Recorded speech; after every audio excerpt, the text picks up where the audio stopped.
et bienvenue à toutes et tous pour cette nouvelle conférence. C'est la troisième, il me semble, cette année animée par le réseau Pays d'Avoir Coopération Internationale.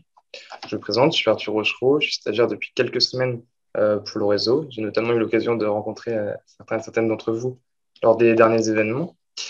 Et l'objet de cette conférence de cet après-midi, ce sera de s'intéresser aux thématiques du numérique et de l'accès aux services essentiels sur le continent africain. En effet, depuis l'irruption des technologies de l'information et de la communication, les solutions numériques sont présentées comme un formidable levier de développement pour le continent. Et de fait, les pays africains peuvent notamment s'appuyer sur leur démographie, puisque dans 40 de ces pays, plus de la moitié de la population est âgée de moins de 20 ans, et donc est susceptible de maîtriser les nouvelles technologies et s'en emparer pour résoudre les enjeux et obstacles au développement du continent. Alors, je vais partager mon diaporama.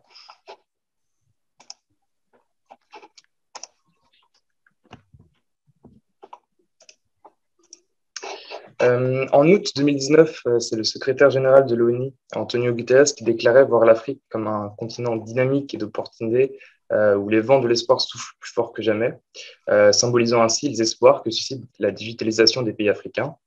Et la mobilisation des ressources numériques doit donc permettre de réaliser le concept de leapfrogging, qui est fréquemment utilisé dans les médias et qui envoie littéralement un saut de grenouille technologique, qui doit supposer un saut d'étape dans le chemin du développement et ainsi permettre d'assurer un niveau de vie décent. Et pourtant, encore aujourd'hui, en Afrique, 600 millions de personnes sont toujours privées d'électricité.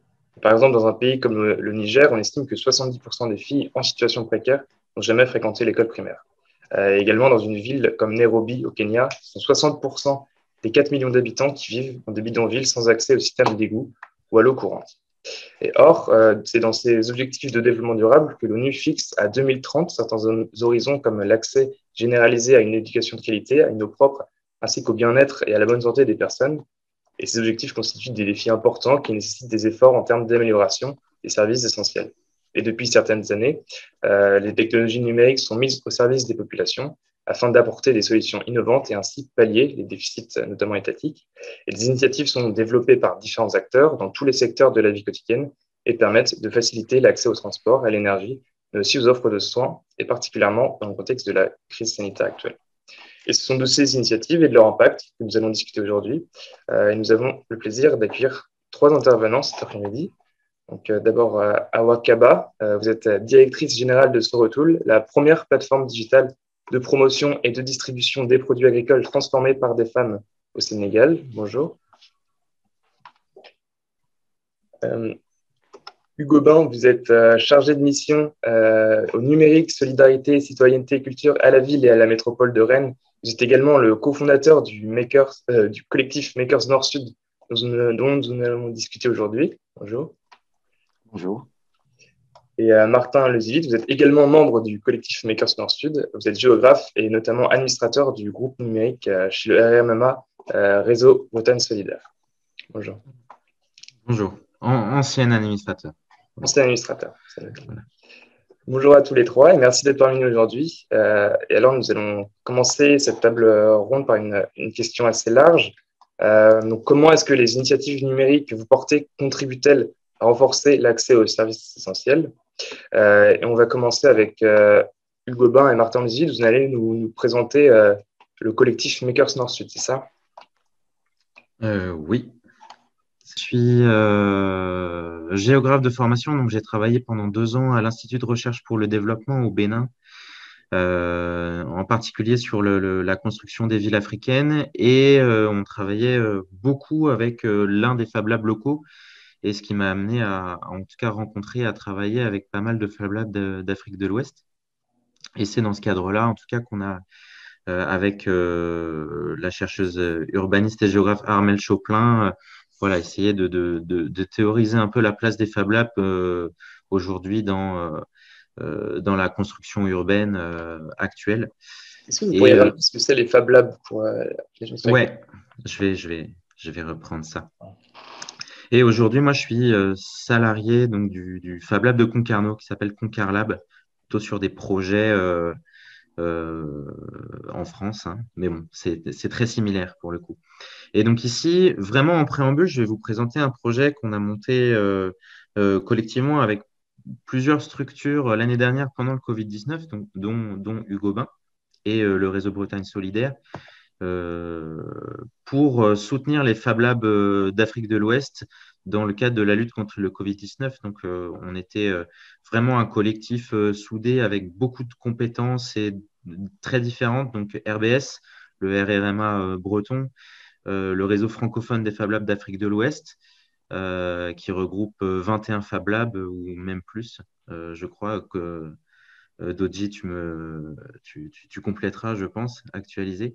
Avec la PHP sur l'aspect santé, My Kit sur l'aspect santé sociale en Afrique, le réseau français des Fab Labs pour la représentation des Fab Labs en France et Airbus Africa Community, le Lab Fab, voilà, beaucoup de structures. Et en fait, l'idée, c'était de soutenir l'équipement et toutes les actions menées par les Fab Labs en Afrique dans le cadre de la lutte contre le Covid-19.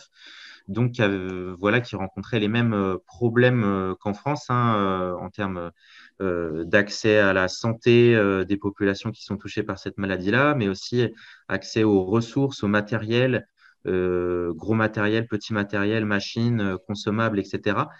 Et donc, l'idée, c'était d'aller chercher en gros de l'argent grâce à nos réseaux pour les équiper, puisque comme les Fab Labs dans le monde, en gros, les Fab Labs africains ont une difficulté à s'équiper en machines, mais aussi en consommables, voilà, pour fabriquer des objets et pour répondre aux demandes, quelles qu'elles soient, et notamment dans le domaine de la santé. Euh, donc, un Fab Lab, qu'est-ce que c'est? De manière générale, parce que bon, il y a une définition, mais chaque Fab Lab est différent. Ça, il faut vraiment le noter. Globalement, c'est un lieu qui est ouvert à tous, hein, un tiers-lieu, comme on les appelle aujourd'hui en Europe, où, en gros, dans ce lieu-là, on met à disposition des savoirs, des outils, des machines manuelles, des outils numériques, mais aussi du savoir-faire, des compétences et des gens qui accompagnent d'autres personnes qui ont besoin sur la réalisation de projets et notamment la réalisation d'objets. Et donc, l'idée, c'est de faire monter en compétence toutes ces personnes-là, à la fois pour améliorer des conditions de vie, certaines fois, mais aussi pour se former et pour aussi permettre l'accès au savoir de personnes qui en sont éloignées. Et ça, c'est particulièrement vrai en Afrique, mais globalement, c'est aussi vrai partout en France et en Europe, hein. On joue le même rôle. Donc, ce projet Maker Nord-Sud, comme je l'ai dit, c'était vraiment les soutenir en termes de matériel dans le cadre de la lutte contre le Covid-19. Et aujourd'hui, si je veux aller très vite parce que je parle beaucoup, il y a deux ou trois, comme actualisé, mais deux ou trois Fab Labs qui sont équipés en découpeuse laser, euh, voilà, en machine qui leur permet aujourd'hui de produire des visières, de produire des kits de distribution de gel hydroalcoolique qui mettent à disposition dans les espaces publics, devant les hôpitaux. Voilà, et voilà, différentes machines qui leur permettent de répondre aux besoins, en tout cas, notamment des équipes de santé dans les pays. Donc, c'est les Fab Labs qui, eux, ont les relations avec les autorités de santé de leur pays. Et donc, en fonction des demandes des équipes, que ce soit des autorités publiques, mais aussi des médecins ou des chercheurs, eux, l'idée, c'est qu'ils aient la capacité, à la fois les compétences, mais aussi les machines et le consommable pour répondre aux besoins, quoi. Euh, Ça, et pour l'objectif, bien sûr, c'est répondre à l'un des services essentiels qui est voilà, l'accès, enfin généralisé en tout cas, l'accès à la santé pour tous et notamment les plus précaires. Voilà. Ce que je peux dire sur Maker Nord-Sud, sur l'aspect santé. Et il y a un deuxième volet sur Maker Nord-Sud qui est à développer, en tout cas, c'est la question de l'accès à la ressource plastique, qui notamment permet de fabriquer beaucoup d'objets. Et ça, c'est quelque chose qu'ils sont obligés d'acheter en Europe, d'importer ou d'importer de Chine. Donc, il n'y a pas de production. Donc, c'est du plastique qui revient cher au final. Et c'est un frein aussi à la fabrication d'outils, d'outils ou de matériel sanitaire notamment, hein, si je garde cet exemple-là. Toujours l'idée de fabriquer en tout cas des objets à moindre coût. Donc là, en tout cas, le deuxième volet de ce projet-là, c'est essayer de développer une filière de collecte et de recyclage de plastique, surtout, parce que les circuits de collecte, ils sont bien sûr existants et très structurés, mais il y a, comme en Europe, hein, très peu de circuits en fait, de valorisation de cette ressource-là pour pouvoir en faire des objets ou des machines qui fonctionnent bien. Donc après, nous, on s'appuie sur des machines en bas. Si vous regardez la photo du milieu en bas sur le collectif Precious Plastic qui a développé voilà, toute une série de machines qui permet à la fois de broyer, de compacter et ensuite voilà, d'utiliser du plastique recyclé pour en faire tout un tas de choses. Et c'est des dynamiques qu'on retrouve aussi en France. Nous, à Concarneau, on accompagne une jeune start-up justement qui le fait avec ces machines-là. Et on le retrouve bien évidemment en Afrique, en Asie. Donc, c'est vraiment une dynamique mondiale avec des gros enjeux de développement de filières économiques. Donc, là, on touche à l'application santé sur certains objets qui sont fabriqués derrière avec cette ressource plastique. Mais il faut imaginer que ça peut derrière créer des emplois, réduire la pollution dans les villes etc., etc. On peut imaginer beaucoup de choses avec l'application de ces outils-là. Voilà. Hugues? Oui, Martin. Voilà un petit exemple en tout cas de ce que en tout cas les Fab Labs peuvent apporter dans le cadre de l'accès à la santé pour tous. Est-ce que Hugues, tu veux continuer? Je veux bien dire un mot sur quelques fondamentaux qui sont assez importants et puis après je ferai un zoom en fait sur un projet tout neuf sur lequel on rebondit en élargissant le collectif Maker Nord-Sud. Donc j'en profite pour me présenter. Donc moi je m'appelle Hugues Aubin, je suis ravi d'être avec vous en direct de mon grenier à Janzé à 30 km de Rennes. Et donc je suis donc, comme on l'a dit, chargé de mission à la ville de Rennes, mais j'étais également vice-président du réseau des Fab Labs français pendant la crise du coronavirus, donc 2019-2020. Et auparavant, je le dis pour nos amis de la chose associative, j'ai pris 3 ans de congé sans solde de 2016 à 2019 pour monter un réseau de lieux dans lesquels les personnes en situation de handicap co-conçoivent ensemble des solutions techniques sans brevet et les construisent pour elles et les partagent dans le bien commun de l'humanité. Et ce réseau-là compte des lieux en Inde et en Afrique dans un réseau qui est aujourd'hui représenté, je vois, par Doji Onu et qui s'appelle le réseau des Fab Labs d'Afrique francophone. Donc, 2 mots, un fondamental et un petit rebond sur la santé ouverte avant de faire un zoom sur le projet de forge d'adaptation Nord-Sud. Les Fab Labs dont a parlé Martin, ils ont une dimension physique, c'est-à-dire que ce sont des lieux avec une adresse en général ou un endroit connu qui sont très fréquentés par les personnes qui vivent autour. Donc, ces lieux sont parfois au cœur d'une école, d'une université, d'une entreprise, d'une association. Parfois, le lieu est mobile. Il existe des Fab Labs en triporteur, d'accord. Et ils ont un point commun, c'est qu'ils signent une charte qui est mondiale, traduite dans toutes les langues et idiomes, qui est la charte des Fab Labs. Et dans cette charte des Fab Labs, il y a une chose qui est assez particulière et qui est que le Fab Lab est un atelier où l'on fabrique tout sauf des armes. Ça veut dire que on est dans un lieu qui, contrairement à tout ce que vous connaissez et qui est spécialisé verticalement pour fabriquer quelque chose, s'efforce de n'être spécialisé en rien pour s'adapter au vol, aux besoins et aux désirs des personnes qui en franchissent la porte pour fabriquer quelque chose.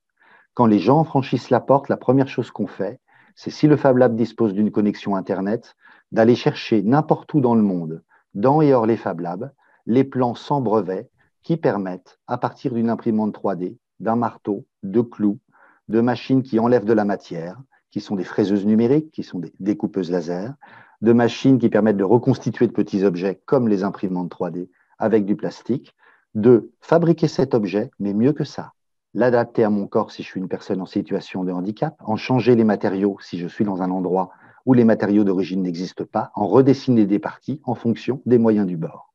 Cet écosystème qui croît de plus de 150% par an au cours des 5 dernières années compte environ 2000 lieux aujourd'hui dans le monde et en compte également sur le grand continent. Le projet qu'a présenté Martin a donc un attribut très important en filigrane. Cet attribut, vous en avez tous entendu parler au travers de l'actualité récente sur les vaccins. Il est la question des exclusivités, des modèles économiques et du rapport Nord-Sud. En gros, à partir du moment où là, je vous mettrai le plan de quelque chose à m'aider, par exemple, à tenir ma casquette quand il y a du vent, a priori, ça n'intéresse que moi. Je le mets sur Internet. Et demain, quelqu'un qui a besoin de tenir un autre couvre-chef pour faire une course à vélo l'adaptera pour lui et je renonce à l'exclusivité de cet objet parce que je suis dans un réseau de Fab Lab et que j'utilise les plans des autres. Cette chose-là, elle a des incidences très fortes quand on arrive sur du matériel de prévention, d'hygiène et de soins pour la santé, par exemple les visières contre le coronavirus, de prophylaxie, par exemple les systèmes qui permettent de se laver les mains, de gestion pandémique, par exemple les applications mobiles dont le code est partagé dans le bien commun de l'humanité pour pouvoir tracer des résultats épidémiques ou prendre des courbes de poids de nourrissons. Et ça va très loin, puisque vous seriez surpris de savoir qu'on s'échange des plans de nanosatellites, qu'il existe des fusées sans brevet, et qu'aujourd'hui, vous avez des industriels comme Renault et Dassault en France qui viennent d'envoyer en Inde les premiers respirateurs homologués en standards médicaux sans brevet refabricables, qui s'appellent le Macaire. Donc ça va de choses très frugales à des choses très complexes. Ça bouscule pas mal la donne parce qu'en fait, ce qui se passe, et on a un exemple qui m'intéresse particulièrement en ce moment dans les déroulés du programme COVAX, c'est pas du tout la même chose inventer quelque chose pour soi et trouver des investisseurs qui vont le vendre à un marché de niche, par exemple les prothèses, d'accord, 100 millions de personnes sans prothèses en Afrique, une centaine de plans de prothèses mécaniques sans brevet sur le net, 0 investisseur, 0 refabricant, d'accord. Donc personne ne les a dans la main, sauf ceux qui se les refabriquent en Fab Lab. Donc c'est dans cet angle mort que le projet Maker Nord-Sud s'est précipité. On appelle ça la santé ouverte et ça consiste tout simplement à créer une troisième voie qui est complémentaire de l'offre du marché ou de l'offre, on va dire, de bienfaisance des services publics et qui consiste à dire nous voulons légalement créer des boucles dans lesquelles sont refabricables localement toutes les solutions nécessaires sur base de matériaux locaux. Je vous laisse imaginer les conséquences écologiques à l'échelon territorial de ce type de théorie pour, en fait, permettre aux personnes de pouvoir s'appliquer à elles-mêmes des solutions en ayant une culture qu'on peut appeler une culture d'ingénieux. C'est-à-dire que dans ces lieux, on met en capacité des jeunes hommes, des jeunes filles, des retraités, etc., à incarner localement des solutions à des problèmes qui n'étaient pas nécessairement anticipés.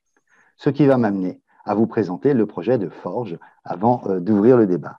Donc, sur Maker Nord-Sud, je tiens à dire que ce projet, il est issu d'un réseau formidable qui s'appelle le réseau francophone des Fab Labs d'Afrique de l'Ouest, qui est né en 2018, qui compte une trentaine de lieux. Et quand on est en coopération internationale à la manière des Fab Labs, on utilise une grammaire numérique dans laquelle on utilise des formats comme vous pour vos documents, on utilise des formats pour des objets 3D, des formats pour enlever de la matière dans des objets 2D, du code pour faire des applications mobiles et des programmes, et même des plateformes Internet intégrales de suivi logistique avec des jeux de licence qui sont comparables à celles de Wikipédia. Il faut bien imaginer donc que derrière ça se dessine l'utopie d'une refabrication locale et donc d'une relocalisation économique des activités de production, y compris pour ce qui aujourd'hui est totalement exclu du Sud. Et pour être clair avec COVAX, il n'y avait pas d'usine de vaccins en Afrique. Il a été question de lever les brevets sur les vaccins. Puis on a fait bien attention à ne pas le faire en disant on le fera de manière limitée dans le temps et dans l'espace. Et ensuite, comme ça ne va pas assez vite de faire cadeau des vaccins, on envisage maintenant une usine en Afrique du Sud, mais le partage des plans de l'usine, des supports de formation pour les médecins et des molécules pour le vaccin, ça surtout pas. Parce que si on le fait, on ouvre en réalité la véritable chance de redistribution des cartes, c'est-à-dire la capacité n'importe où dans le monde de s'appliquer au moins ce qui est vital, parce qu'on considère que ça doit être partagé dans le bien commun de l'humanité, et non exclusivement à ceux qui ont investi pour en tirer les dividendes. Voilà pour le manifeste un petit peu engagé de mon côté. J'enchaîne tout de suite sur la force d'adaptation. Alors, je vais essayer de partager mon écran. Voulez-vous me donner les droits, chère Mathilde? Alors, j'essaye. Et puis, du coup, j'en profite pour dire, on a déjà des premières questions dans dans le chat, mais on les prendra à la fin voilà, pour laisser à Hugues le temps de finir sa présentation et puis après à Awa aussi d'intervenir. Absolument. Mais voilà, on en prend note et on y répondra ensuite. Absolument. C'est pas trop dur pour répondre en plus. C'est bien. Alors, moi, je vais vous parler d'un projet qui est issu d'une association qui s'appelle le CC Lab. Je ne vais pas m'étendre dessus. Mais c'est une association qui a pour objet, en fait, l'utilisation des techniques et des fondamentaux des ateliers de fabrication numérique, donc des Fab Labs, mais dans un registre particulier que je vais vous présenter et qui me paraît être un petit peu urgent compte tenu du contexte actuel, qui est la lutte contre les effets du changement climatique. D'accord. Donc, hop, alors, tac, on va réussir. Voilà, donc, on le sait tous, on est dans un aquarium, l'eau, elle n'est pas très propre, on continue à la polluer, on ne fabrique pas d'air pour le respirer. Il se trouve que c'est des trucs qui s'appellent des arbres, des végétaux et un écosystème. Et on continue à courir sur notre cher tapis roulant de la croissance et de la productivité, de manière que je considère comme relativement peu égale dans la répartition mondiale des revenus. Autrement dit, on ne va pas avoir le choix, c'est-à-dire qu'en même temps qu'on veut freiner le paquebot-climat, eh ben, il faut s'adapter à ses effets. Et on a un petit souci, c'est que quand on s'adapte à ces effets d'une certaine manière, et notamment au travers des logiques de marché, eh ben, on empire la situation pour soi-même et parfois encore plus pour les autres. Donc, en gros, si on a déjà un impact évident sur notre vie quotidienne, et vous savez à quel point c'est vrai dans le sud du changement climatique, la question de la capacité d'adaptation et de la vitesse de la capacité d'adaptation et des personnes qui vont pouvoir profiter de cette capacité d'adaptation est tout à fait corollaire de la question de l'égalité, de la question de ce qui est couvert par le marché et de la question de la vitesse de propagation et de partage de toute solution qui vous empêchera d'avoir trop chaud, trop froid, de ne pas pouvoir faire croître des plantes ou encore de ne pas disposer d'eau potable. Donc, en gros, on va se trouver dans un contexte dans lequel on est déjà entré, dans lequel on peut reposer la question du rôle du numérique. Et dans ce rôle du numérique, en fait, il y a une vertu particulière d'Internet qui est le potentiel de partage de prototypes, d'accord, sans brevet, qui permettent de s'appliquer de manière distribuée des solutions. Donc, du coup, si on est sur ces questions-là, il y a une question qui est une question d'imaginaire. Tant qu'on pense comme avant, on fera comme avant. Donc, ça pose une question d'éducation, l'éducation des jeunes, mais aussi des moins jeunes, comment on revoit le monde. Ensuite, il y a une question qui est une question de démocratisation des enjeux pour que le petit geste qu'on fait localement, eh bien, en quelque sorte, on comprend qu'on est relié à l'autre et ça nous pose vraiment cette question qui est dans les réseaux de coopération, de lien permanent en fait, avec l'autre qui habite loin pour pouvoir partager les enjeux et les résultats. Et puis, il y a le concret qui est la puissance du terrain et du numérique qui est appliqué au prototypage rapide. Donc, pour être très concret, quand on vous parle de prototypage rapide, c'est que quand il y a eu un type en Tchéquie qui a décidé d'imiter les trucs avec lesquels on se protège le visage quand on va avec un roto, une rototondeuse, protéger un jardin en février ou janvier dernier et qui dit on peut se protéger des postillons contre le coronavirus, il faut à peu près 4 mois pour que les bénévoles français au nombre de 7000 en impriment en 3D 1,2 million d'objets de solidarité non identifiés en alimentant via des cagnottes Facebook les matériaux et en covoiturant, alors qu'on ne peut pas se déplacer avec la police, les objets vers les campagnes, les foyers de personnes en situation de handicap, etc. C'est ce qu'on appelle du prototypage rapide avec de la fabrication distribuée sur une base légale, c'est-à-dire non-exclusivité des plans.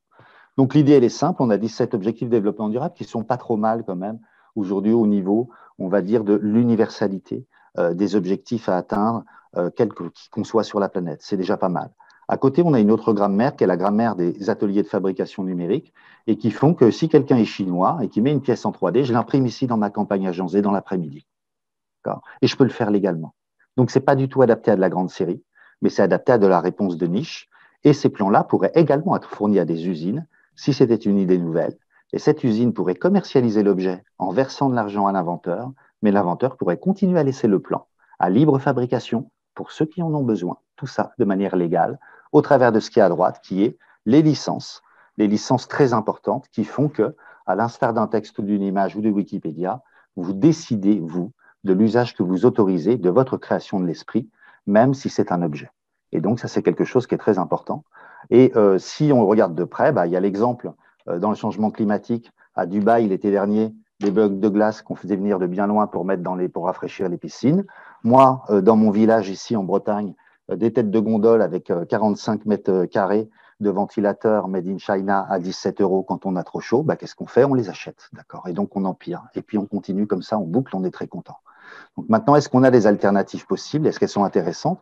Donc rapidement, ce qu'on constate, c'est qu'aujourd'hui, chaque fois qu'on s'attaque à des problèmes qui relèvent en gros de besoins fondamentaux, mais qu'on veut créer des économies dessus, on s'intéresse aux actifs parce que les actifs, ils ont de l'argent, parce que les actifs, ils font tourner une société.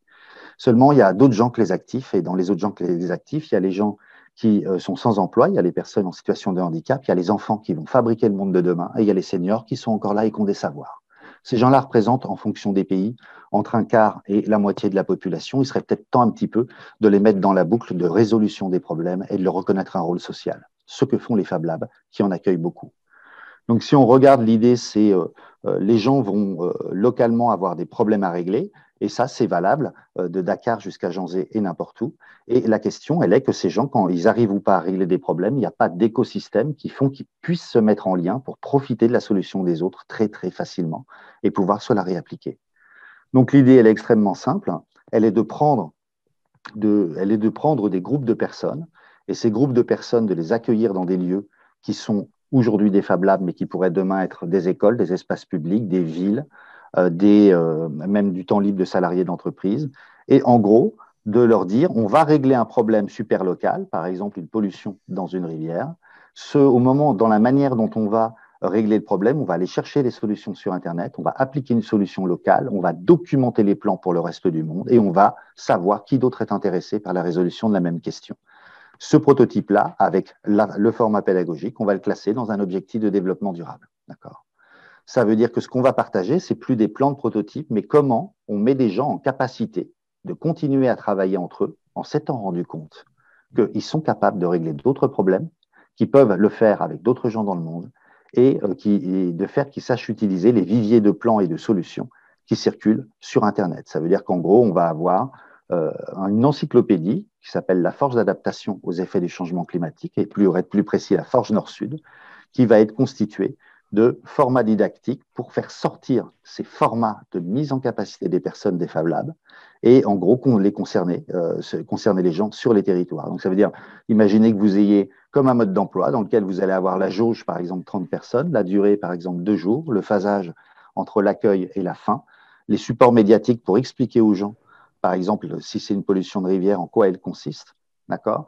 Tous ces supports pour pouvoir rejouer la chose en Creative Commons, donc en libre, les plans des prototypes techniques qui peuvent être répliqués sans brevet et qui sont associés, les éventuels sponsors du format et les contacts à l'international. Donc ça, actuellement, l'idée, c'est de le faire dans une dizaine de Fab Labs dans 7 pays en Afrique jusqu'à 2023, notamment les 8 pays qui sont dans le projet Maker Nord-Sud, avec le réseau francophone des Fab Labs d'Afrique de l'Ouest, qui est assez fantastique dans les actions éducatives et inclusives qu'il mène aujourd'hui. Il est également de le faire avec Universcience, qui actuellement finance des projets dans les Fab Labs d'Afrique au sens large, donc Maghreb jusqu'à l'Afrique du Sud, à condition qu'ils fassent des prototypes sans brevet documentés, donc que vous pouvez refaire, conformes à un des objectifs de développement durable. Et on a le réseau français des Fab Labs qui, lui, vient d'acter une feuille de route dans laquelle la santé, les diversités et l'environnement sont les 3 priorités sur lesquelles on va financer des projets pour des livrables dans le bien commun de l'humanité. L'allié improbable qu'on a et que je salue, c'est l'Association internationale des maires francophones qui nous appuie, qui en fait a très envie de tester ce que donne ce type de projet en dehors des labs, puisque notre enjeu, ce n'est pas les gens qui fréquentent les Fab Labs, c'est les êtres humains. Donc on a mutualisé ces potentiels dans un projet. Et quand on recoupe au niveau cartographique, le potentiel est assez monstrueux.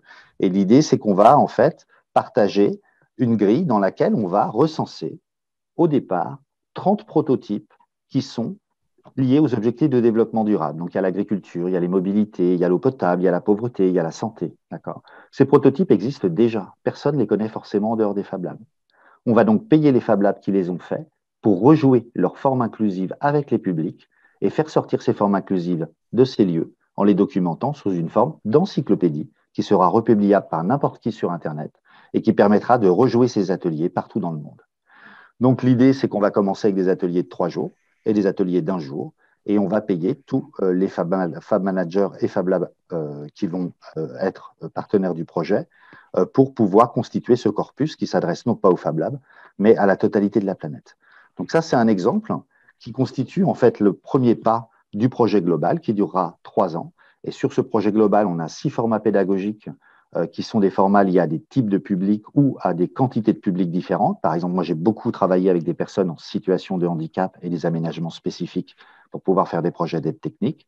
Et si on calcule qu'on fait 6 formats pédagogiques qui vont d'une personne qui a de très gros problèmes à un groupe de 100 personnes sur 3 jours avec les variantes, et qu'on a au moins un prototype par objectif de développement durable, ça veut dire qu'il faudrait dans les 3 prochaines années au moins développer un corpus de 102 formes pédagogiques et prototypes, donc 17 x 6, d'accord, pour constituer une vraie dynamique sur cette idée de forge.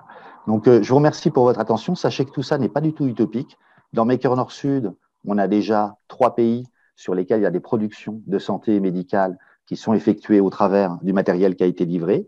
Les Fab Labs qui étaient équipés ont du coup pu répondre assez efficacement à l'appel à projet Africa ODD pour se concentrer sur des projets qui sont très intéressants et d'envergure. Et derrière, avec la forge d'adaptation, on commence en francophonie avec un partenaire, la IMF qui va jusqu'à Hanoï, jusqu'à Québec, etc., avec une idée qui est de trouver une alternative qui est d'incarner la coopération avec une ingénierie. Et le fait de disposer de quelque chose qui sort l'exclusivité de la donne pour entrer dans le partage n'exclut pas l'économie. Sachez qu'il est tout à fait possible aujourd'hui, et comme le montrent des projets comme Orthopus, qui ont sorti la semaine dernière un adaptateur pour, en gros, si vous êtes manchot, vous mettez un adaptateur en métal et tous les plans sont sur Internet, ce qui fait que vous pouvez vous imprimer en 3D n'importe quel accessoire dont vous avez besoin à partir de choses inventées par les autres. Ils ont un modèle économique, ils sont en validation au Népal avec Handicap International et l'objectif d'un certain nombre des prototypes qui sont développés sont d'être industrialisés, mais sans interdire aux personnes de pouvoir s'appliquer à eux-mêmes ces solutions en circulation. Merci pour votre attention. Merci beaucoup pour cette présentation. On va quitter très temporairement les ateliers de fabrication numérique pour parler avec Awakaba de la plateforme SoreTool. Alors, Madame Awakaba, vous travaillez, vous, plutôt sur la question de l'accès aux ressources alimentaires via les outils numériques. Est-ce que vous pouvez nous présenter ce qu'est et comment est née la plateforme SoreTool? Est-ce que vous pouvez nous expliquer comment est-ce que cette plateforme participe au développement de l'agroalimentaire en Afrique? Et enfin, nous expliquer pourquoi est-ce que vous avez choisi de vous engager sur cette thématique? Merci beaucoup. Alors, bonjour tout le monde. Donc, ravi de faire partie de ce webinaire. Alors, je vais effectivement vous présenter un peu le travail que j'ai eu à faire avec mon équipe ici au Sénégal pendant maintenant plus de 7 ans dans le domaine de l'accessibilité des produits locaux transformés par les femmes au Sénégal. Donc, je vais partager mon écran parce que, désolé, ma caméra ne fonctionne pas aujourd'hui bizarrement. Donc, à défaut de mettre un nom sur le visage, je vais quand même vous présenter les travaux que nous avons déjà eu à réaliser ces dernières années. Alors, donc, voilà, je vais partager mon écran.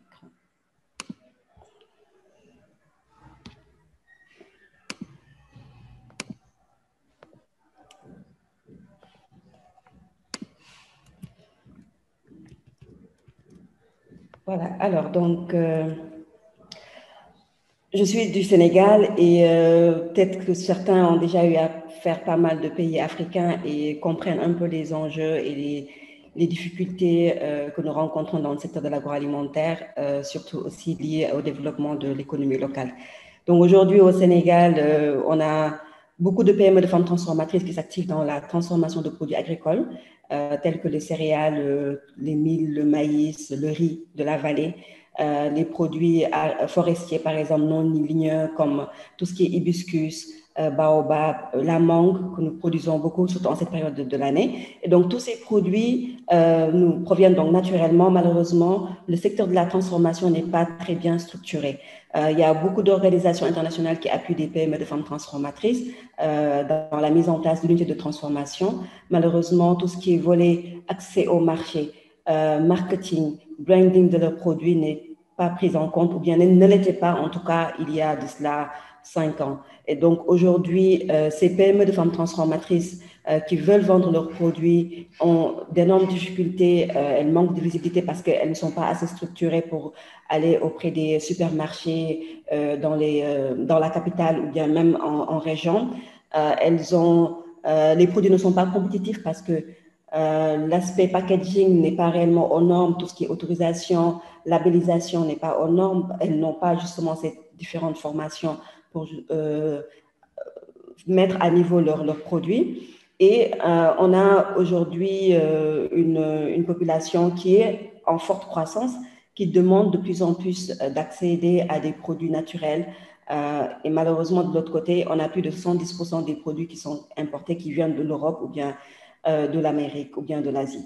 Donc, ce qui pose aujourd'hui d'énormes difficultés au développement local pour des PME de femmes transformatrices. Et de l'autre côté, on a une urbanisation galopante qui fait que, voilà, donc les gens veulent manger sain, ils veulent bien manger.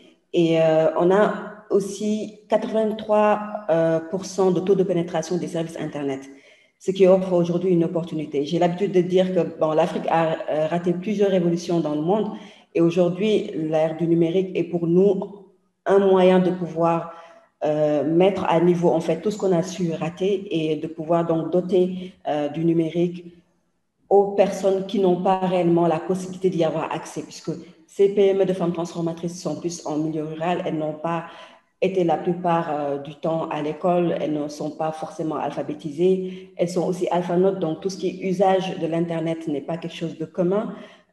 Aujourd'hui, avec la démocratisation du téléphone, tout le monde a un téléphone.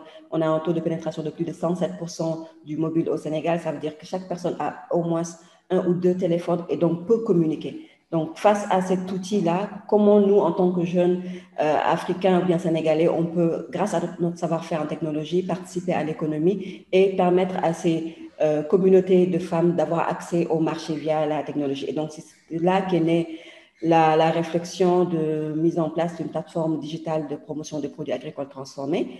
Et l'autre élément aujourd'hui sur l'environnement macroéconomique, aujourd'hui, le Sénégal se positionne comme deuxième dans le secteur de la transformation des produits agricoles après la Côte d'Ivoire, et ce grâce aux femmes qui, au départ, avaient en fait ce métier, on va dire, de manière traditionnelle qui était transmis de mère en fille, la transformation de céréales locales, qui n'était pas forcément quelque chose de constitué comme une entreprise. Et donc, de plus en plus, elles y voient un tremplin comme voie économique pour pouvoir se développer. Et aujourd'hui, on voit aussi l'apparition de nouvelles entreprises, des gens qui ont une formation soit en agriculture, en biologie, ou bien en marketing, qui voient l'opportunité de travailler dans le secteur de la transformation de produits agricoles, qui ouvrent maintenant des entreprises et qui développent le secteur. Donc, c'est un secteur en pleine croissance actuellement dans tout ce qui est transformation de produits laitiers, de fruits et légumes et de céréales locales.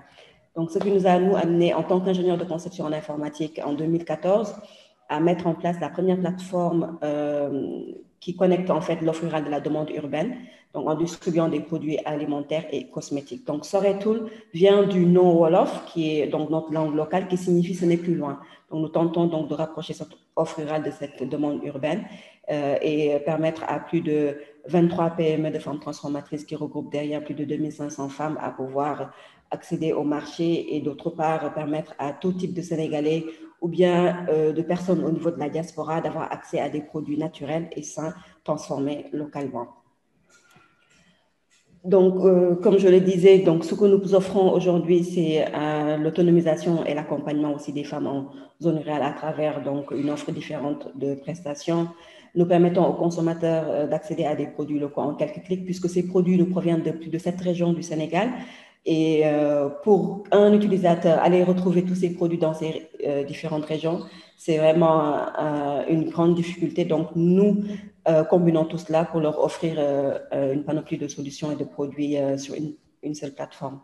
Et donc, dans ce sens, nous utilisons le numérique pour la commercialisation des produits locaux transformés à travers donc, une application digitale, une application mobile et via aussi tout ce qui est réseaux sociaux et WhatsApp qui est très développé et qui est un autre moyen aujourd'hui pour nous de pouvoir commercialiser les produits facilement, puisqu'il faut comprendre que le e-commerce en Afrique est totalement différent du e-commerce en Europe ou bien, en tout cas en Occident de manière générale, où tout est digitalisé, alors que nous, on a toujours besoin de cette présence humaine qui rassure sur le service, qui rassure sur les produits, et donc les clients sont beaucoup plus enclins à utiliser aussi bien la plateforme digitale, mais également tout ce qui est donc outils comme réseaux sociaux et et WhatsApp. Donc, l'Africain a le goût du toucher, a le goût de l'humanité. Et donc, le e-commerce au Sénégal se traduit de cette manière-là.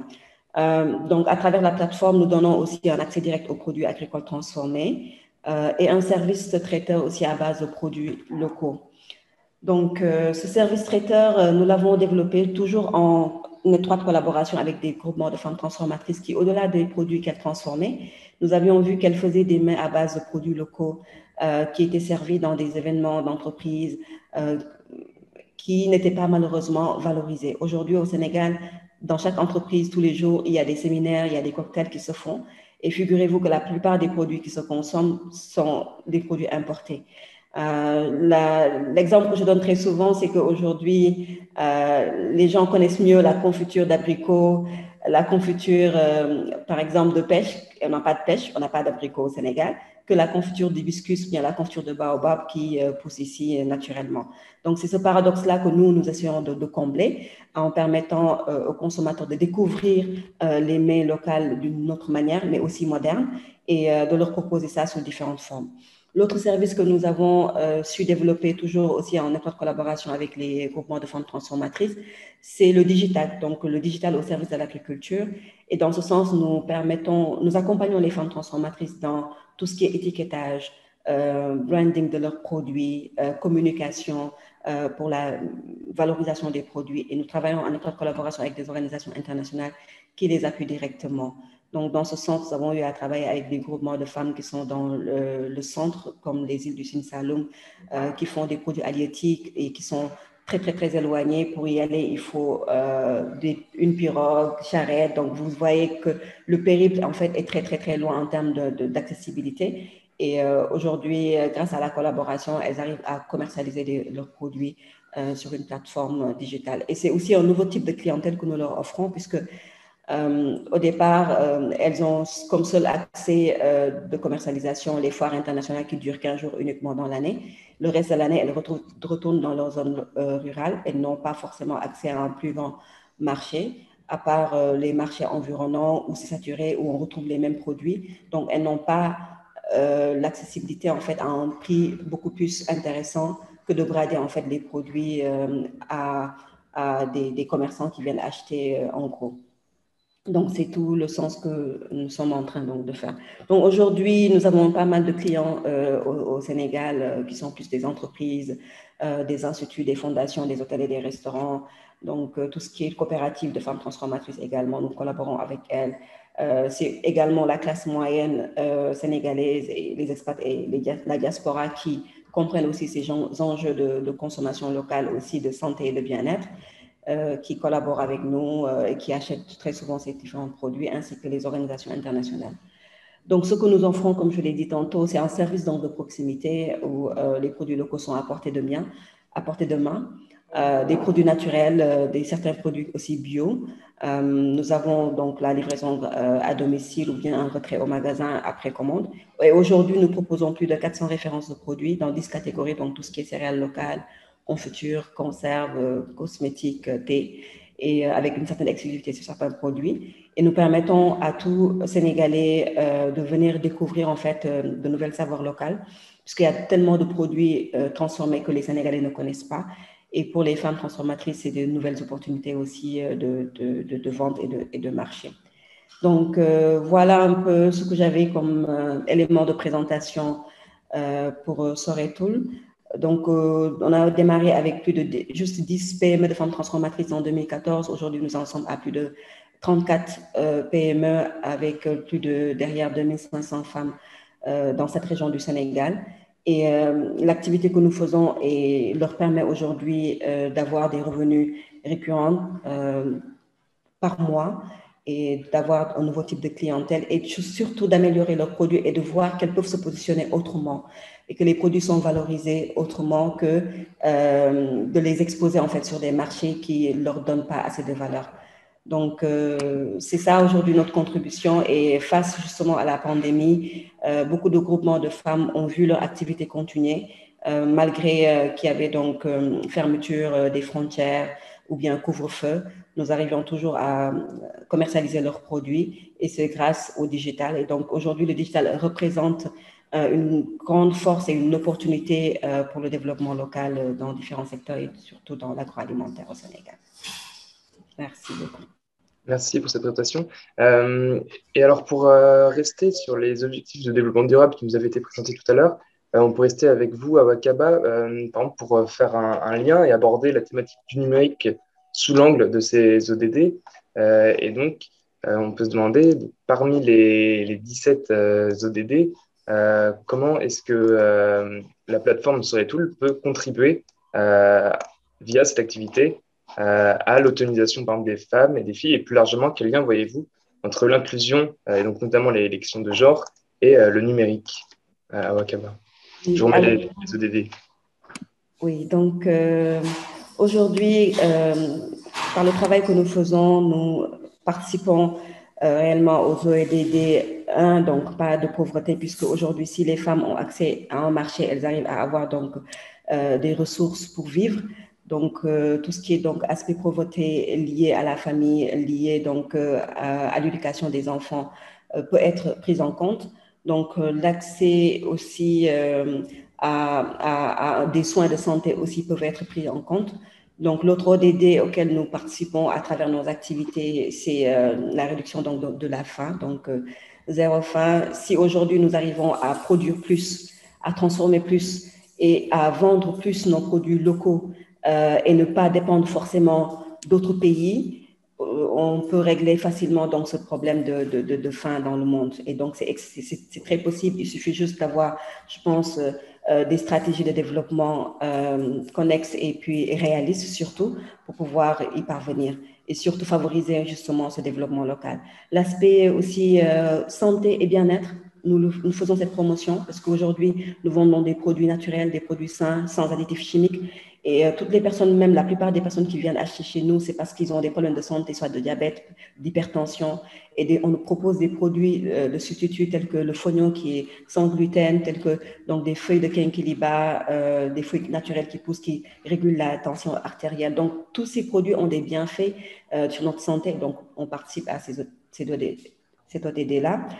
L'autre ODD que nous avons également ciblé, c'est le travail décent et la croissance économique. Aujourd'hui, en valorisant les produits locaux et en boostant la commercialisation, des PME de femmes transformatrices peuvent aussi employer plus de jeunes dans leur localité et plus de femmes dans leur localité, plus de filles, et surtout retenir aussi les jeunes dans leur localité et éviter donc l'immigration clandestine, parce que c'est parce qu'il n'y a pas assez de travail, assez d'opportunités et de travail décent dans les localités qui font qu'aujourd'hui, les jeunes se donnent aujourd'hui facilement à la mer et se jettent à la mer. Si on arrive à créer des structures de transformation où la production locale est déjà de mise, la transformation vient de suite, on arrive à aujourd'hui ouvrir des opportunités d'emploi faciles aux jeunes et aux femmes de manière générale.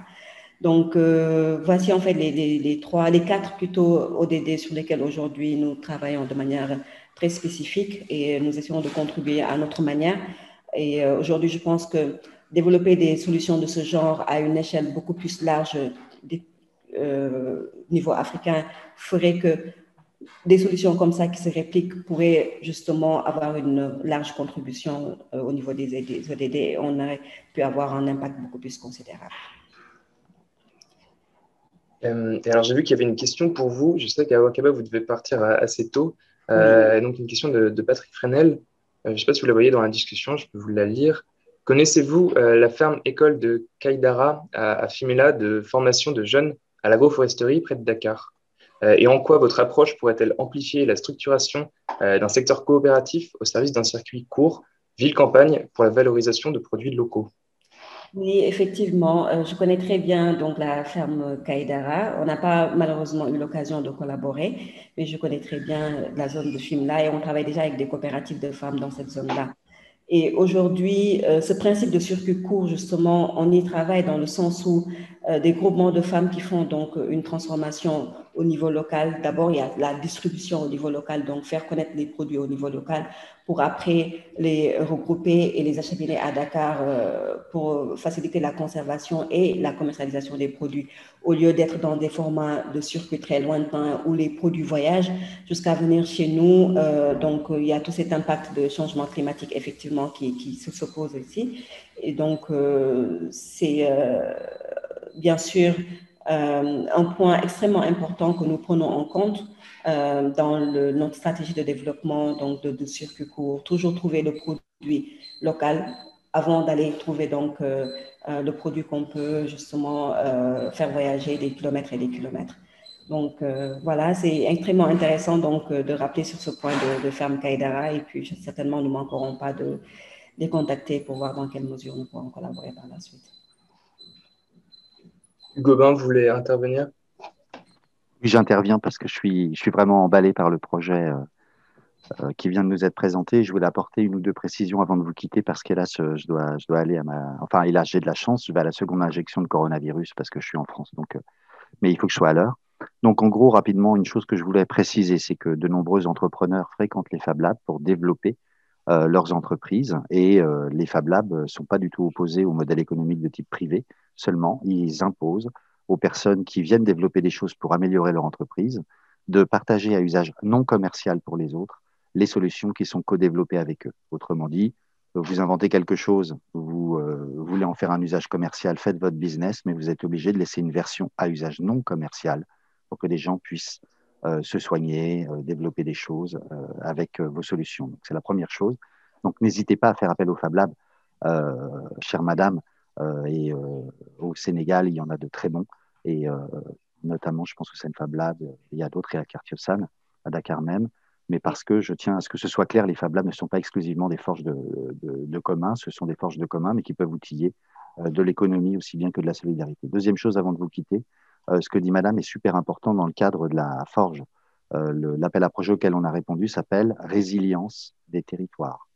Donc, quand vous dites, madame Awakaba, et je vous suis à 4000%, qu'il y a un enjeu extrêmement fort à la relocalisation des forces de production, l'audit territorial, l'autonomie locale, la mise en lien et en réseau des personnes en unité locale.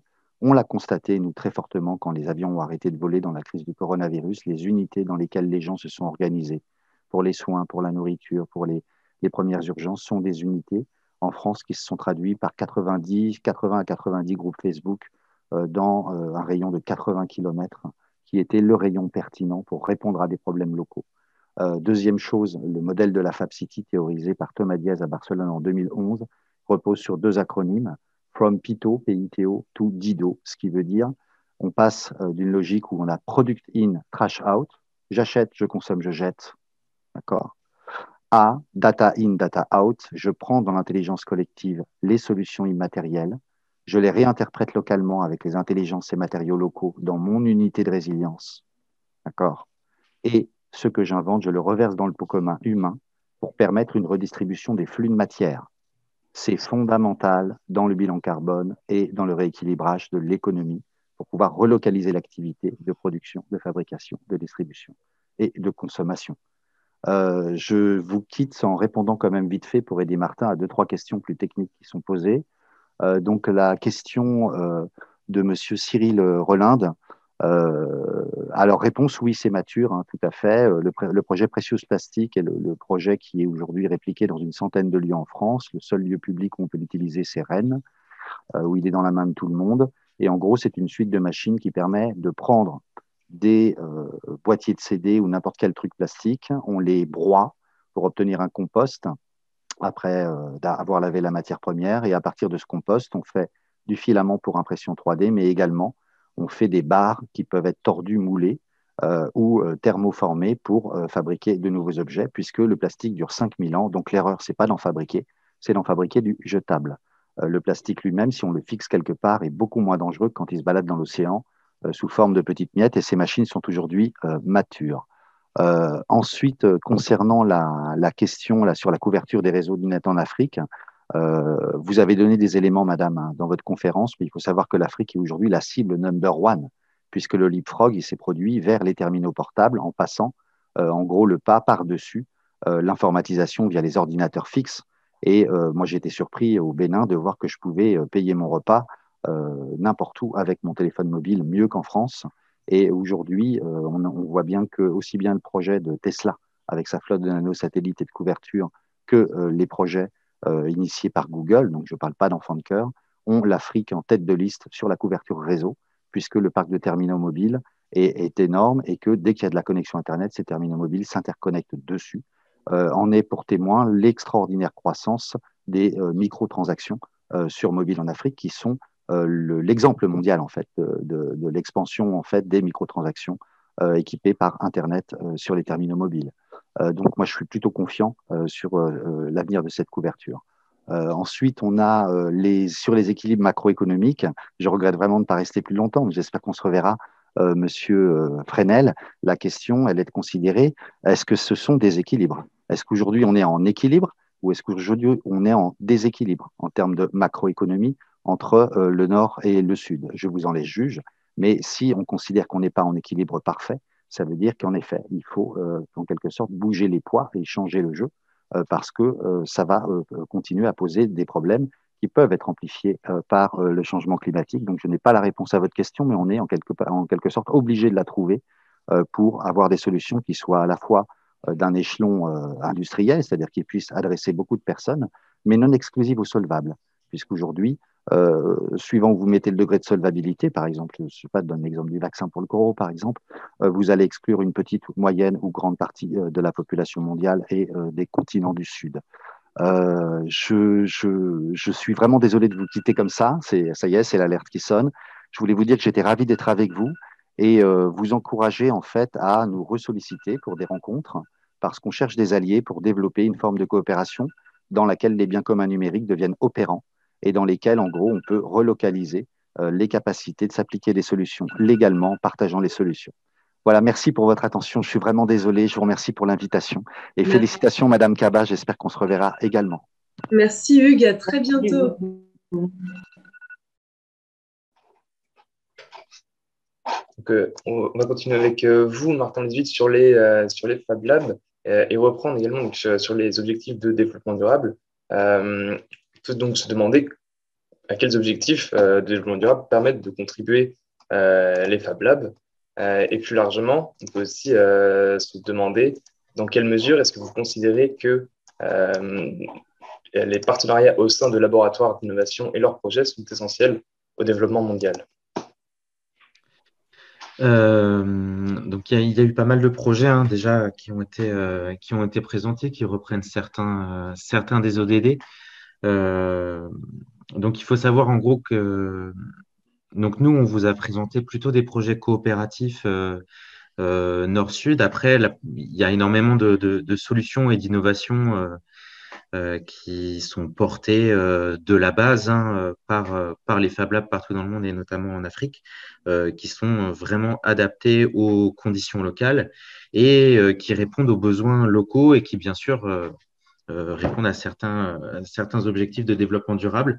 Je pourrais en prendre certains exemples. Par exemple, si on prend l'ODD 11 pour travailler sur tout ce qui est question de la ville durable et inclusive, pour accrocher au Fab Lab, il faut savoir que ces structures regroupent aussi beaucoup de gens qui travaillent dans de la cartographie libre et donc développent et utilisent des outils libres et existants, notamment liés au smartphone, pour cartographier des services urbains, à la fois des réseaux de voirie, mais aussi des réseaux d'eau, des réseaux de mobilité, etc. Et tout ça, ça vient évidemment en soutien en fait aux autorités publiques qui ont des difficultés à la fois suivre l'urbanisation, à aussi documenter les réseaux et suivre l'état d'usure des réseaux parfois. Et donc, ces personnes qui fréquentent les Fab Labs, mais pas forcément que, mais en fait, c'est tout un tas d'outils qui sont utilisés, permettent justement de créer du savoir et faire remonter l'information aux décideurs pour améliorer la situation. Donc, par exemple, moi, j'ai travaillé au Bénin justement avec des Fab Labs qui avaient les compétences, en fait, enfin, avec des makers locaux qui avaient les compétences à la fois pour cartographier des réseaux de voirie ou des réseaux d'eau et avec qui on a justement monté tout un projet pour transmettre ces compétences-là à des jeunes de certains quartiers pour que eux s'approprient ces outils-là et voilà et documentent leurs besoins localement. C'est vraiment l'idée, c'est l'objectif des Fab Labs, c'est aussi de favoriser la transmission de compétences à des publics qui ont certains besoins. Donc, c'est vraiment faciliter l'accès au savoir et en utilisant la technologie, entre guillemets.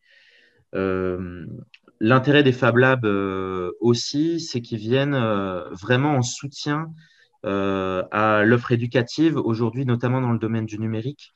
En tout cas, moi, avec ma petite expérience béninoise, togolaise, etc.,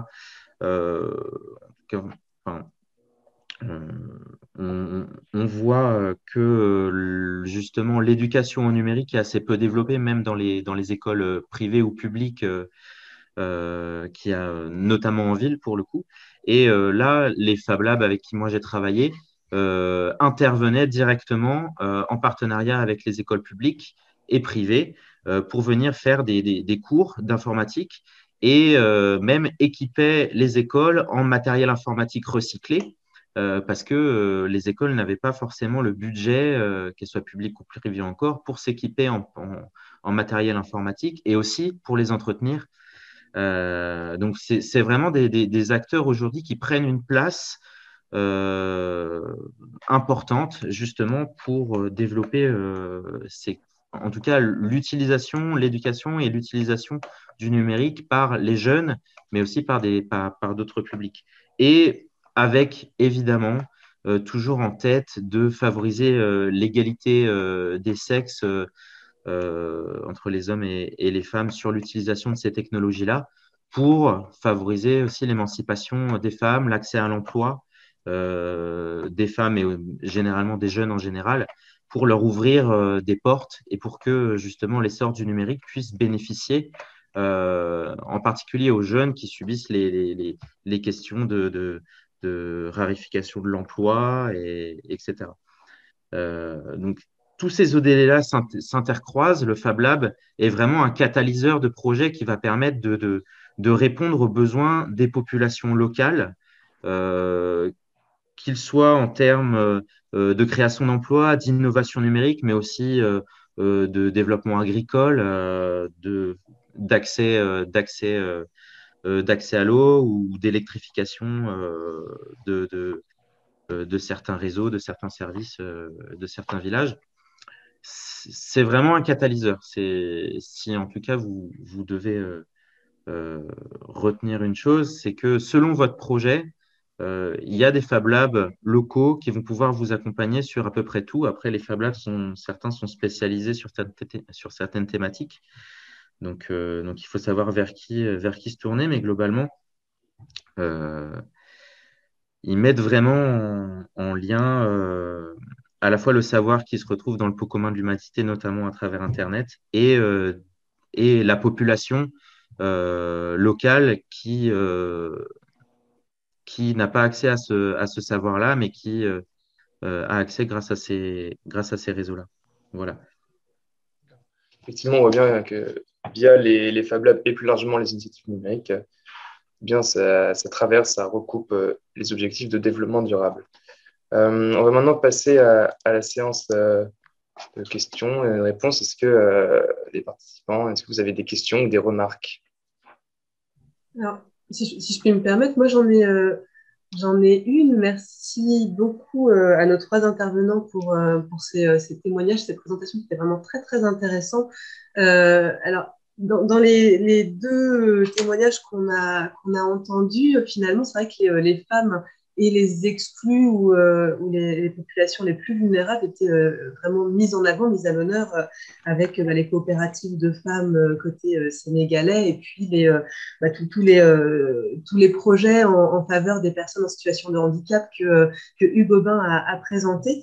Et pourtant, il y a quand même pas mal de rapports qui montrent que l'utilisation du numérique généralisé, finalement, contribue à exclure certaines populations, et donc notamment les femmes qui, dans certains contextes, certaines cultures, ont moins accès aux outils numériques ou sont moins alphabétisées, donc moins en mesure d'accéder à du contenu, etc.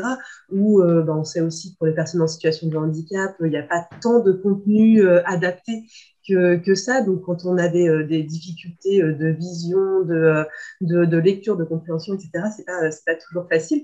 Est-ce que ça, Martin, c'est des réflexions que vous avez au sein des Fab Labs? Bah, le but des Fab Labs, c'est justement de rendre accessible cette technologie, ou ces technologies, parce qu'il y a plusieurs outils, hein. Par exemple, si on parle, on a parlé des téléphones, globalement, on n'a pas besoin de travailler sur rendre accessible les téléphones en Afrique, parce que tout le monde en a. Par contre, rendre accessible l'utilisation de certaines applications, l'utilisation et l'accès à l'information, ça, c'est pas forcément fait. Et le travail des Fab Labs, c'est justement de favoriser l'appropriation à la fois de ces technologies, mais des savoirs qu'on peut y trouver. Donc, par exemple, sur un exemple très concret, il y a un des Fab Labs au Burkina Faso, là, pendant la crise du Covid-19, sur une application du gouvernement qui, justement, souhaitait diffuser des informations plutôt dans le domaine sanitaire. L'un des problèmes qu'ils ont rencontrés, c'est que certaines populations du pays ne parlaient pas la langue officielle des autorités. Et donc, il fallait, pour favoriser la diffusion du message, traduire l'ensemble des messages en langue vernaculaire. Et donc ça, les Fab Labs, c'est eux qui l'ont fait de manière spontanée, justement, pour rendre accessible tout ça.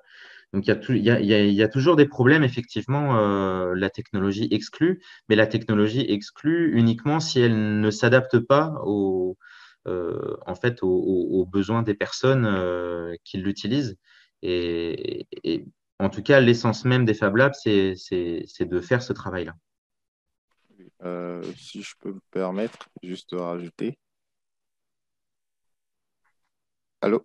Oui, bien sûr. Allez-y, Dodji. D'accord, oui. Alors, donc, juste parlant de l'exclusion de la technologie, alors ce que Martin a dit, c'est très important, c'est la technologie qui doit s'adapter en fait aux usages des populations. Et ce qui se fait généralement, les gens ne prennent pas en compte les spécificités de chaque pays ou de chaque lieu. Donc, la technologie, lorsqu'on fait une application qui marche, que ce soit même en capitale, donc à Abidjan, elle ne va pas forcément fonctionner lorsqu'on va dans une autre localité. Et ici, par exemple, on dit souvent, les gens ne sont pas alphabétisés, donc ils n'ont pas accès à Internet, ce qui n'est pas souvent le cas, parce que les gens ont des smartphones, ils ne savent pas lire, mais ils connaissent quelqu'un, un frère qui sache lire, qui puisse configurer juste, par exemple, le WhatsApp. Et le reste des communications, ils le font par note vocale. Donc, moi, il y a des commerçantes, elles ne savent pas lire, les dames dans les villages ne savent pas lire, mais avec WhatsApp, envoyer une note vocale, recevoir les paiements par mobile money, elles savent le faire. Donc, lorsque on développe ces solutions-là, il faut justement tenir compte des usages, de comment les gens utilisent, donc faire en langue locale, ou bien les intégrer déjà avec des solutions que les gens ont l'habitude d'utiliser, telles que WhatsApp.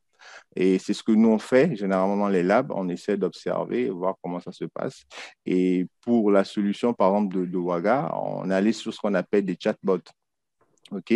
C'est des messages déjà préenregistrés. Et lorsqu'elle tape un mot-clé, une personne tape un mot-clé dans l'application WhatsApp, ça lui envoie les informations automatisées. Donc, on ne vient pas avec un nouveau médium ou bien un nouvel outil, mais on intègre ça déjà à un outil qu'ils ont l'habitude d'utiliser, voilà, qu'ils savent déjà manipuler, etc. Et on adapte. Donc, l'adaptation est très importante.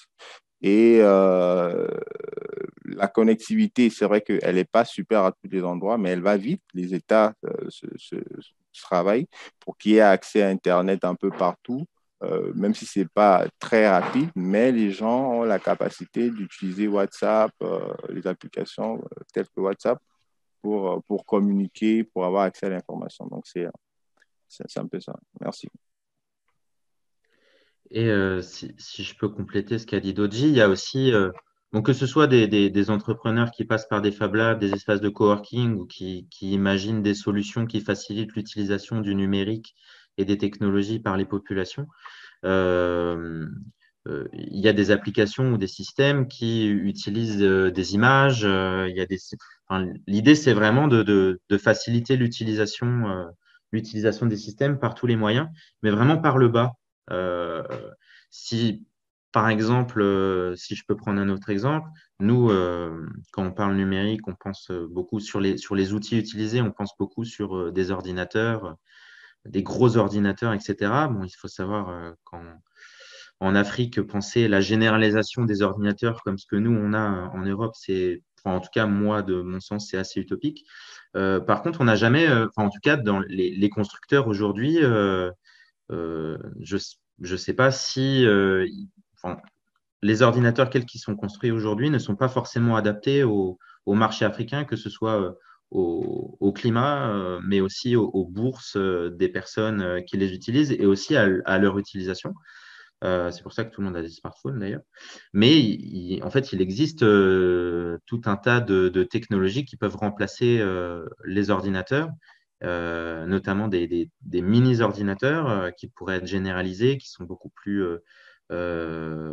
faciles à utiliser, simples, à moindre coût, tout ce qu'on appelle Arduino, etc. Et ça, les Fab Labs les utilisent beaucoup, que ce soit sur les objets connectés, que ce soit sur les solutions qui prototypent.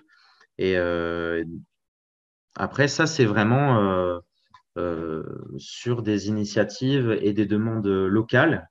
Et le Fab Lab est un catalyseur pour faire émerger des solutions qui vraiment répondent aux besoins des gens locaux. Voilà. Ça ne vient pas d'en haut d'une grande entreprise qui essaye de se développer sur un marché en imaginant les besoins généraux des gens. C'est plutôt l'inverse. Ça commence petit souvent et après ça se généralise puisqu'on voit que ça fonctionne très bien. Okay. Alors, il y a Patrick qui demandait la parole et puis après Noël Mandimba. On vous a vus tous les deux. Merci, oui, merci pour ces échanges. J'avais une question qui a été à poser à notre intervenante de Rennes qui est partie, mais je ne suis pas certain qu'on ait eu le temps de bien se comprendre. Quand j'évoquais les problèmes d'équilibre macroéconomique, la question était la suivante. Ça concernait principalement les secteurs d'activité eau et assainissement qui ont été évoqués, en particulier avec le constat suivant, c'est que dans ces secteurs, comme dans beaucoup d'autres, la proportion d'activités informelles en Afrique est très forte. On a beaucoup d'activités informelles, et qui dit activité informelle dit certes une capacité des individus à avoir des moyens de subsistance, mais une très faible contribution à des leviers économiques susceptibles, au travers de l'impôt, de structurer le pays en place, notamment en ce qui concerne l'éducation, la santé, etc., tous les secteurs qui nécessitent une intervention de l'État. Ce problème de l'activité informelle étant bien posé, et il est très important en Afrique, ma question était donc la suivante. En quoi les exemples qu'on vient de voir s'harmonisent, s'articulent avec cette activité informelle? Ne vont-ils pas fragiliser, par exemple, dans le domaine de l'eau, la concentration d'expertise dans certains métiers dont on a besoin dans ces services? Je pense aux fontainiers, aux vidangeurs, etc., qui pourraient rentrer dans le secteur formel et du coup consolider les secteurs eau et assainissement? Ne vont-ils pas au contraire contribuer à éclater cette expertise? Voilà le fond de ma question.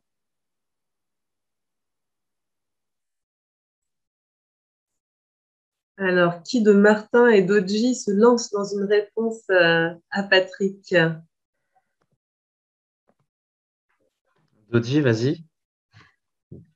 Tu es immergé Moi, au quotidien. non, alors, je ne suis pas très spécialiste de la question, mais ce que je peux dire dans l'aspect euh, informel, ce qu'il faut noter, c'est que dans les labs, en fait, toutes les recherches qui se font, c'est vrai qu'elles partent des associations qui sont formellement, euh, euh, voilà, formellement connues par les autorités. Et c'est vrai que c'est une expertise qui sort peut-être dans un cadre formel de recherche, en fait, où ce n'est pas forcément des spécialistes connus. Mais nous, en tant que lab, on essaie de combler ce qu'on appelle ce qu'il y a il y a le vide qu'il y a. Voilà, parce que c'est des problématiques qui existent. C'est vrai qu'il y a des experts, mais où sont ces experts-là? On ne les voit pas souvent. Et nous, qui sommes dans nos communautés, qui avons ces problèmes, ces soucis, est-ce qu'on doit attendre que ces experts arrivent? Non. Donc, on est dans la démarche de se documenter, de chercher, de tester et de trouver, et quitte après à faire connaître de nos autorités. Alors, c'est un peu ça la spécificité, nous, à notre niveau, dans tout ce qui est recherche entreprise au sein des labs. On n'est pas des experts assermentés, effectivement, mais on essaye voilà, de répondre à un besoin que nous avons et que nous rencontrons tous les jours dans nos communautés et dont on ne voit pas forcément ces différents experts assermentés-là pour résoudre. Et l'objectif n'est pas en fait, de court-circuiter, mais c'est justement d'apporter ces petites solutions-là, quitte à communiquer ensuite avec nos experts nationaux. Et voilà. Donc, c'est vrai qu'on parle de l'informel en griffe, mais c'est dans des structures reconnues par les États. On explore et on trouve, on teste et on documente. Et après, on met à la disposition de tout ce qui veut. Et la démarche, on commence dans la communauté, mais après, on va vers les autorités pour leur dire, OK, voici ce que nous trouvons, voici ce qu'on a trouvé, voici ce qu'on peut faire, voici ce qu'on souhaite faire. Et la réponse n'est pas évidente parce qu'on n'est pas d'experts, comme vous dites, mais nous, on ne va pas attendre, en fait. Non, on n'attend pas. On y va, voilà. Voilà un peu ce que je peux voilà, apporter comme élément de réponse. Ouais. Une question qui était restée dans le chat et qui n'avait pas été posée, je crois que c'était à propos du collectif Makers Nord-Sud. Une question de Cyril Roland qui demandait est-ce que vous avez une présence ou des projets au Maroc? Alors, au Maroc, non.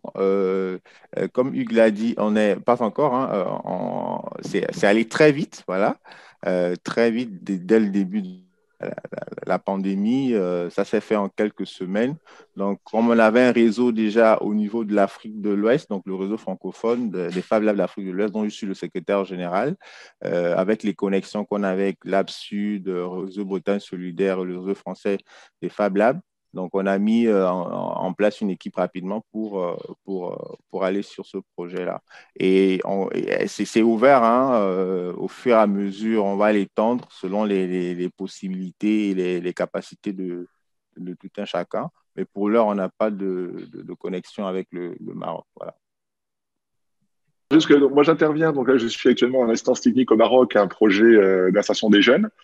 Mais plus généralement, je travaille avec le réseau Initiative France sur le financement auprès d'honneur de petits projets entrepreneuriaux. Et donc, je m'intéressais particulièrement au Fab Lab dans le cadre du lien entre l'accompagnement, notamment l'accompagnement très concret, très direct par le prototypage rapide sur des fonctions nouvelles, des tests de marché, des allers-retours rapides entre des idées et de la matérialité, et le financement du projet. Donc, comme on fait du prêt d'honneur, on peut être assez souple et agile sur les conditions de financement, les durées, etc.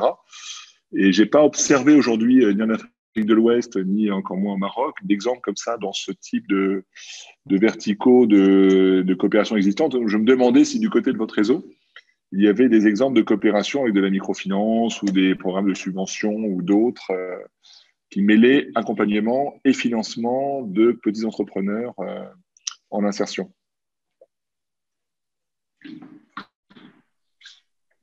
Alors, c'est au niveau du réseau des Fab Labs d'Afrique de l'Est, c'est bien ça? Alors oui, enfin, ou autre, hein. Moi, je ne suis pas exclusif. D'accord, ok. Donc, ok, d'accord, merci. Donc, au niveau du réseau de Fab Labs d'Afrique de l'Ouest, du réseau francophone, alors, coopération directe avec les institutions de microfinance, non. À ma connaissance, hein, et quand je vois un peu les labs du réseau, non, directement non, parce que généralement, les Fab Labs sont en association. OK. Et pour l'heure, la plupart n'ont pas, par exemple, de projet d'incubation. Quand je parle d'incubation, pour les entrepreneurs. Donc, c'est un peu compliqué de directement échanger avec les institutions financières, telles que les microfinances.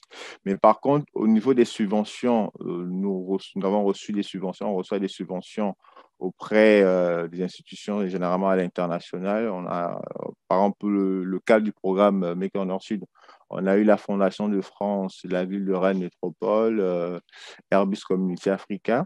Et maintenant, nous sommes en discussion également avec l'AFD. Voilà.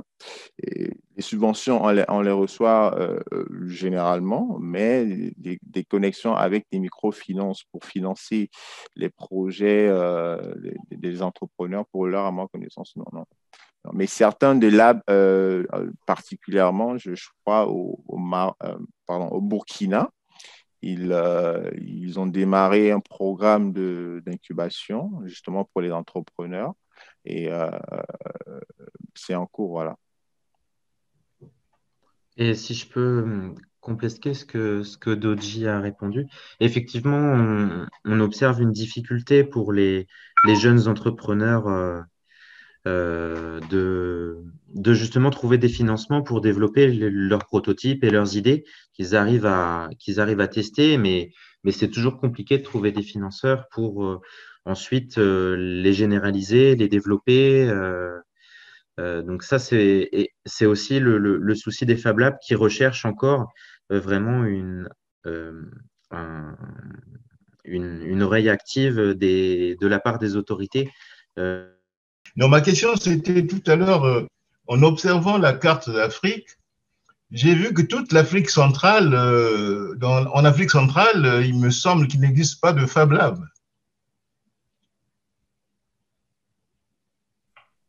Du coup, avec les problèmes de connexion de Martin, peut-être que Doji, vous savez répondre à cette question? Alors, oui, c'est vrai que l'Afrique centrale, c'est maintenant que des labs se créent. Donc, on a au Cameroun, voilà, il y a il y a des Fab Labs. En RDC également, le Congo-Brazza, ils ont un projet de Fab Lab. Le réseau a formé une équipe de 4 personnes. Euh, donc, pour le moment, en Afrique centrale, c'est ces pays-là, à ma connaissance, qui ont quelques Fab Labs, donc qui développent des labs. Et c'est vrai qu'en Afrique de l'Ouest, on est plus avancé, bon, voilà, en termes de labs constitués. Et les premiers Fab Labs en Afrique de l'Ouest sont nés environ en 2012, donc il y a plusieurs années déjà. Voilà, avec Wakat Lab en Ouagalab. Et il y a le Wellab aussi du Togo, et ensuite au Sénégal. Donc en Afrique de l'Ouest, on peut dire les pays le pays qui a le plus de Fab Labs actuellement, c'est le Sénégal. Le Sénégal. Et voilà. Mais l'Afrique centrale, maintenant, s'y met avec certains labs qui se créent au Cameroun, dans la République démocratique du Congo. Ouais. Au Gabon, je pense également le Gabon, au niveau de l'Institut français, ils ont un programme de mettre en place un Fab Lab. Donc, voilà. Ok, merci. Du coup, il y a un endroit où on peut accéder à une liste des Fab Labs, à des contacts, etc. Alors, sur le site du FAO, on peut déjà avoir le nom des Fab Labs existants. Donc, on pourra également envoyer si vous demandez. On met à jour régulièrement. Par contre, pour l'Afrique centrale, non, il n'y a pas. Nous, on recense généralement, mais on n'a pas un site où peut-être on devra mettre ça à un site où on recense tous les Fab Labs qui se créent.